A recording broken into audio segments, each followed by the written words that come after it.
Hello everyone, and welcome back to another Topcon Solutions Bluebeam Tips and Tricks video. I'm David Campbell, and today we are going to cover toolbars. So I'm going to go ahead and mosey over onto Bluebeam here. Now, toolbars.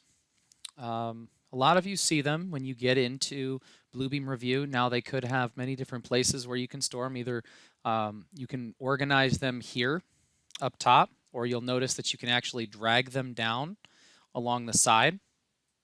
So if you notice, there's a few dots here right in front of every toolbar that will allow you to move it around and place it kind of wherever you want.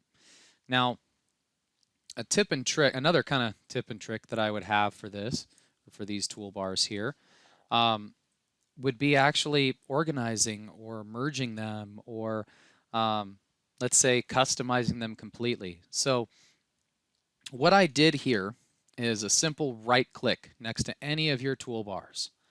Now you can find this window by going to Tools as well and then finding Toolbars. Okay, and we will see Customize. So a couple of things here. One, you'll notice that, of course, we can customize our toolbars here. I'll go more into that here in a second. But what I really also wanted to talk about was getting used to what's in your toolbars, learning what's in your toolbars. And you'll notice that here, you'll notice these are the toolbars here, and then these are the items that populate below. If I click on Advanced, I see Hyperlink, File Attachment, Flatten, and Erase Content. If I click on Advanced Text, I'm going to see the same things, obviously, what commands are included under that toolbar.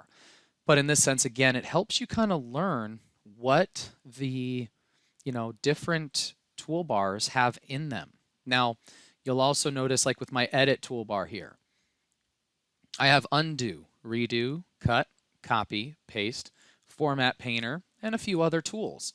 Now, if I wanted to turn Flatten off, because Flatten is in another one of my tool sets, I can go ahead and uncheck that. Well, toolbars, I'm sorry, I keep calling it a tool set. But if I know Flatten is in one of my other toolbars, such as my advanced one that I have here, there's no reason to have it twice. So I can go ahead and turn this off, and you're going to see it disappear from my toolbar. Okay, so there's one thing. Another thing that I wanted to show here, of course, is adding to these toolbars. So if you want to customize it, let's say in my edit that I wanted some of my document management tools, I want to be able to insert pages or things like that. So what I would end up doing is looking under my toolbar categories. Right now it's under File, which you'll notice looks a lot like our File kind of menu bar here up at the top. If I use this drop down, I can maybe look in the document management. No, those are from Studio, right? But if we get into Document, there I'll find my Compare Documents. There's my Extract Pages, so I'll take that one. Create Page Labels, I like that one too. Insert Pages. So we can kind of just customize what we're seeing in these different toolbars. Now, again, I'm showing you how to bring other tools into these different toolbars, but if you'd rather, and this is another kind of tip and trick here, but if you'd rather, you can turn a lot of those off and just create your own custom toolbar.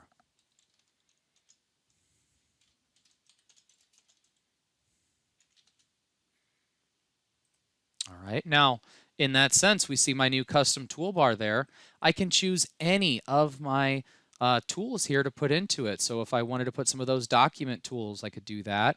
The editing tools like Undo, we all know that's an important tool. That's one of my most frequently used, that and Escape. But you'll find, the file tools here, font, the form, your markups, so we can add some different markups. It just depends on how you want to use this, right? Now, another tip that I have, if you are going to, let's say, add a markup, such as your call out to your custom toolbar. A lot of times when we go to utilize this call out, people do have questions about defaulting its properties. Sometimes the rectangle does not show. Sometimes it's a weird color, like mine's blue right now. what I would recommend is going into the properties of that markup. And if you want this markup to stay one way, you don't want it to change, you can go ahead and adjust its properties here. So the appearance, maybe I'll make this black. I don't need a fill color. I like the rectangle, but I can also change this into a hexagon or circle, triangle, kind of whatever shape I may need. And I'm going to change my font color because it's set to red right now. So I'm going to set that to black as well. And this is where you're going to find set as default. So down here at the bottom, we look at set as default. And once we hit this, every time moving forward, when we go to that call out tool, there it is. Okay, so that's a way to kind of set the properties of your tools, your markups, your measurements, kind of what have you, and kind of default them into that toolbar, because they will work at that point and kind of be stuck to, you know, whatever that default is held to. So other than that, the last thing that, of course, I need to talk about in order to tie this all together would be your profile. Okay, I know I've done quite a few of these presentations for you know, profiles and things like that. This is the same kind of thing in terms of adding our tool sets or adding our custom columns, anything like that. We would want to go ahead and save this information to the profile after we make these toolbars. So, you know, I could go through, turn a lot of this stuff off, and again, just save that profile. And if you've watched any of my other videos, at that point, we can export that profile and set it out to standardize for anybody else who wants to maybe ease up on the interface of Bluebeam Revu in terms of navigating through the amount of buttons that there are to click. Well, that's all I had for today. Thank you so much for joining us for another Bluebeam Tips and Tricks video.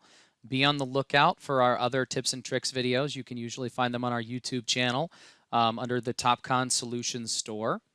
And if you're wanting to try some of these tips and tricks yourself, look for the free download on our website at www.topconsolutions.com/BluebeamRevu. Again, thank you very much for joining us, and I look forward to seeing you on the next tips and tricks video.